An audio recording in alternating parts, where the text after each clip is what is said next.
বলবি তুই বলবি আজকে আমরা কি শিখব? অ্যাম, ইজ আর আর এর ব্যবহার। এখানে অ্যাম মানে হচ্ছে হয় বা হই, সরি। ইজ মানে হচ্ছে হয় বা হই, আর আর মানে হচ্ছে হয়। এই তিনটে একই রকম মানে হলেও এদের ব্যবহার কিন্তু আলাদা। এই তিনটেকে ভার্বের ক্ষেত্রে বলা হয় বি ভার্ব। কী বলা হয়? Be verb. মানে এরা মেন ভার্ব নয়, এরা কোনো কাজ বোঝাচ্ছে না, এরা আমাদের কোনো কিছু হওয়া বোঝাচ্ছে। কি বোঝাচ্ছে? কোনো কিছু হওয়া বোঝাচ্ছে। যেমন একটা এক্সাম্পল দিই, এই যে যদি প্রথমে আমি অ্যামের ব্যবহার শুরু করি, অ্যাম শুধুমাত্র আই এর সঙ্গে ব্যবহার হয়। কার সাথে? এখানে আই হচ্ছে একটা সাবজেক্ট হিসাবে ব্যবহার হয়, হিসাবে, যার মানে হচ্ছে আমি। তার মানে কি? মানে অ্যাম দিয়ে শুধুমাত্র মানে আমার সঙ্গেই ব্যবহার করা হয়। মানে আমার মানে আমাকে নিয়ে আমি যত কথা বলবো সেই সব কথা আমি অ্যাম দিয়ে বলতে পারবো। যেমন আমাকে নিয়ে আমি কী বলতে পারি? তো আমার নাম বলতে পারি, আই অ্যাম রাজীব বলে দেবো, তাই তো? নিজেরা নিজের নাম লিখবে। তারপর আর আমি অ্যাম দিয়ে কী বলতে পারি? আমার বয়স বলতে পারি, আই অ্যাম 22 ইয়ার্স ওল্ড। এই জায়গাটায় নিজের বয়স বলাতে পারবে, এর মানে হচ্ছে আমার বয়স হচ্ছে 22 বছর। আই অ্যাম দিয়ে আর কি বলতে পারি? আই অ্যাম আমি এখন কি করছি বলতে পারি, আমি এখন পড়াচ্ছি, তো আমি বলতে পারি কি I am teaching. I am teaching. খেয়াল রাখতে হবে যে কোনো ভার্বের সঙ্গে যেন আইএনজি যুক্ত হয়, আর এখানে যেন অ্যাম থাকে। শুধুমাত্র আই টিচিং বললে হবে না, বলতে হবে আই অ্যাম টিচিং। তবে একটা মানে দাঁড়ালো কি, যে আমি এখন পড়াচ্ছি। বোঝা গেল? আর কি বলতে পারি? আমি এখন কেমন আছি বলতে পারি, যেমন আই অ্যাম হ্যাপি। আমি এখন খুব আনন্দে আছি বা খুশিতে আছি, তো আই অ্যাম হ্যাপি। আমি দুঃখে থাকলে বলবো আই অ্যাম স্যাড, তাই তো? তো এভাবে বলা যায়। আর কি বলা যায় আই অ্যাম দিয়ে? না, আই অ্যাম রিডিং তো বলে দিয়েছি। আমি কি করছি বলা যাচ্ছে, আমার নাম বলা যাচ্ছে, আমার বয়স বলা যাচ্ছে, আমি কেমন আছি বলা যাচ্ছে। আর কি বলা যায়? আমি কে, আমি কে, মানে আমার কাজ কি। তো আমি এখন পড়াই, তো আমি টিচার একজন, তো বলবো আই অ্যাম এ টিচার। এখানে আই অ্যাম এ স্টুডেন্ট হতে পারে, তাই তো? I am a house wife হতে পারে, আই অ্যাম এ হাজব্যান্ড হতে পারে, আই অ্যাম এ চাইল্ড হতে পারে, আই অ্যাম এ ম্যান হতে পারে, আই অ্যাম এ বয় হতে পারে, তাই তো? তাহলে এগুলোর মানে বোঝা গেল। তো অ্যাম দিয়ে এমন টাইপেরই সেন্টেন্স হয়। এবার তুমি এই দিয়ে কোশ্চেনও করতে পারো, যেমন অ্যামটায় খালি যদি আগে আমি বসিয়ে দিই তাহলে হয়ে যাবে কি, অ্যাম আই রাজীব, না আমি কি রাজীব। অ্যামটাকে আগে বসাও, অ্যাম আই টিচিং, আমি কি পড়াচ্ছি। অ্যামটাকে আগে বসাও, অ্যাম আই টিচার, আমি কি শিক্ষক। অ্যামটাকে আগে বসাও, অ্যাম আই 22 ইয়ার্স ওল্ড, আমার কি 22 বছর সত্যি। এবার অ্যাম আই হ্যাপি, আমি কি খুশি। এবার সচরাচর এই কথাগুলো আমরা বলি না, কারণ নিজেকে কেউ প্রশ্ন করে না, তো এই কথাগুলো আমরা বলি না। কিন্তু গ্রামারের নিয়ম অনুযায়ী এটা শিখে রাখলাম যে যখন আমি ভার্বটাকে সামনে বসাই সাবজেক্টের, তখন কিন্তু এটা একটা কোশ্চেন হয়ে যায়। লেখার সময় কোশ্চেনটা পেছনে একটা জিজ্ঞাসা চিহ্ন এভাবে দিতে হবে।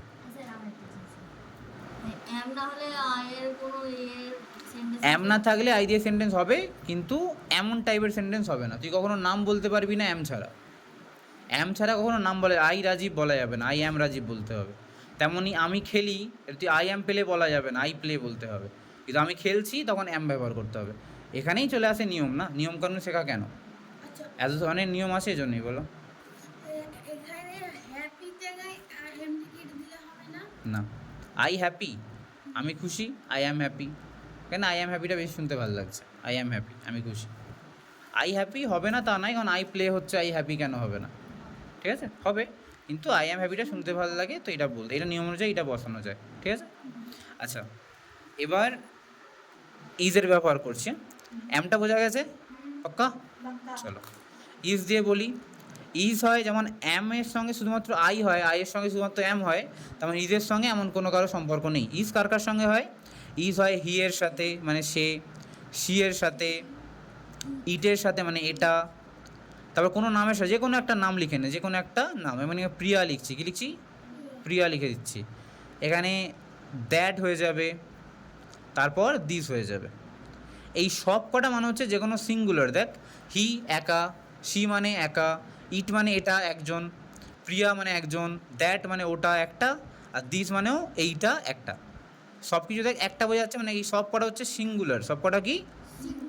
যে কোনো, তাহলে বোঝা গেল যে কোনো সিঙ্গুলার সাবজেক্টের সঙ্গে আমাদের ইজ হবে, আমাদের ইজ হবে। যেমন he is, she is, it is, Priya is, that is, this is. মনে থাকবে এমন করে, he is, she is, it is, Priya is, that is, this is. ঠিক আছে, কেমন টাইপের সেন্টেন্স বানানো যায়? যেমন হি ইজ দিয়ে নিজের নাম বলতে পারো, এই তার নাম বলতে পারো, হি ইজ মেঘনা বলে দিই, হি ইজ মেঘনা। কিন্তু খেয়াল রাখতে হবে আমি যাকেই কথাটা বলছি হি ইজ মেঘনা, তাকে নিয়ে আমি কথা বলতে পারবো না। আমি ধর ওকে নিয়ে কথা বলছি, যাকে আমার সামনে যে বসে আছে তাকে নিয়ে কথা বলছি, তো তাকে নিয়ে আমি পাশের জনকে নিয়ে তার সঙ্গে কথা বলতে পারবো। যেমন he is Rishad, he is Mehtab, he is Rifaz. আমি কিন্তু একে বলতে পারবো না যে হি ইজ মুস্কান, এমন একে বলতে পারবো না। আমি এবার তোকে একে নিয়ে বলতে পারবো, বলা যায় না, কারণ তুমি হচ্ছে ইউ, তুমি হি নয়, তুমি হচ্ছে কি ইউ। ইউ তো আমার সামনে বসে থাকলে কে সে ইউ। যেমন এ ইউ নয়, এ এখন হি। আমি যখন তোমার সঙ্গে কথা বলছি এ তখন হি হয়ে যাচ্ছে, কী হয়ে যাচ্ছে? হি। আবার যখন আমি এর সঙ্গে কথা বলছি এ তখন সি হয়ে যাচ্ছে, কী হচ্ছে? সি। কিন্তু এ আমার সামনে বসে আছে মানে এ আমার হচ্ছে ইউ। কে? ইউ। বুঝতে পারলাম? ইউ বলে কেমন করে বলবো, মানে এর সঙ্গে কথা বলে তখন একে ইউ বলবি, যে ইউ আর রিশাদ, তুমি হও রিশাদ। একে বলতে পারবি হি ইজ রিশাদ, বলতে পারবি একে? আমি একে বলতে পারবো হি ইজ মেহতাব, একে বলতে পারবো আমি? আমি মেহতাবকে কখনো বলতে পারবো না যে হি ইজ মেহতাব, আমি মেহতাবকে বলতে পারবো যে হি ইজ রিশাদ। বলো। ও মেয়ে বলে সি, এ ছেলে বলে হি। আচ্ছা, আর কিছু কোশ্চেন লিখি, কিছু উত্তর লিখি। হি ইজ মেঘনা, সে হয় মেঘনা। সি দিয়ে বলা যাবে কি? এখানে সি হবে, মেঘনা তো মেয়ে, এখানে সি হবে।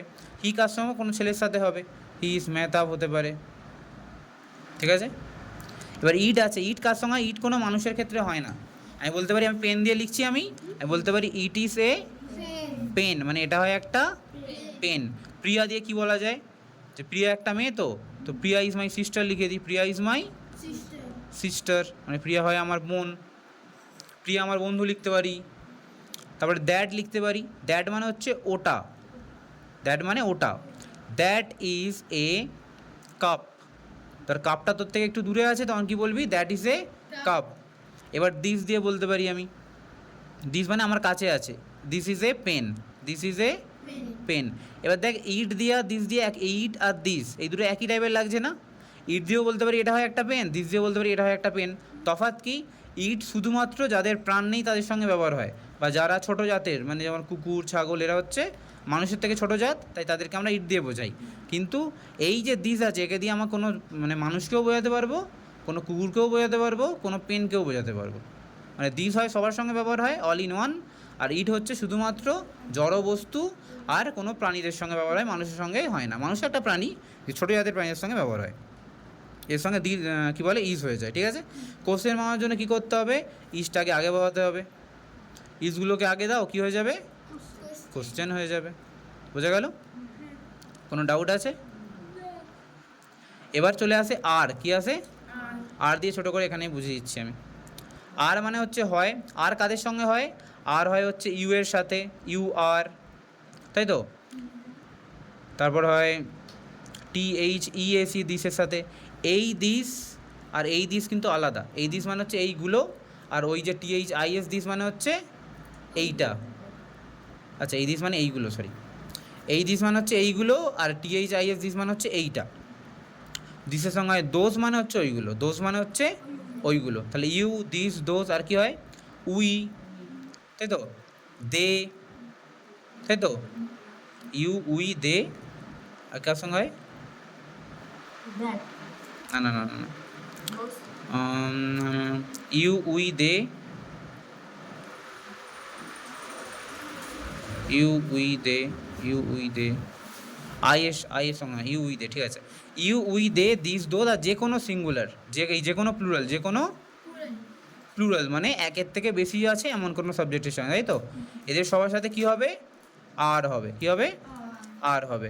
যেমন কিছু এক্সাম্পল দিই, যেমন ইউ আর, আমি আমার সামনে যে বসে আছি তাকে বলতে যাচ্ছি যে তুমি একজন ছাত্র, কি বলবো? যে you R a student.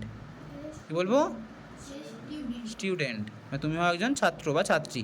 Question করতে গেলে আর ইউ এ স্টুডেন্ট, মানে তুমি কি একজন ছাত্রী? জিজ্ঞাসা করি তো আমরা যে তুমি কি একজন ছাত্রী, জিজ্ঞাসা করবো কী করে? আরটাকে এখানে বসিয়ে দেবো, আর ইউ এ স্টুডেন্ট, তুমি কি একজন ছাত্রী বা ছাত্র।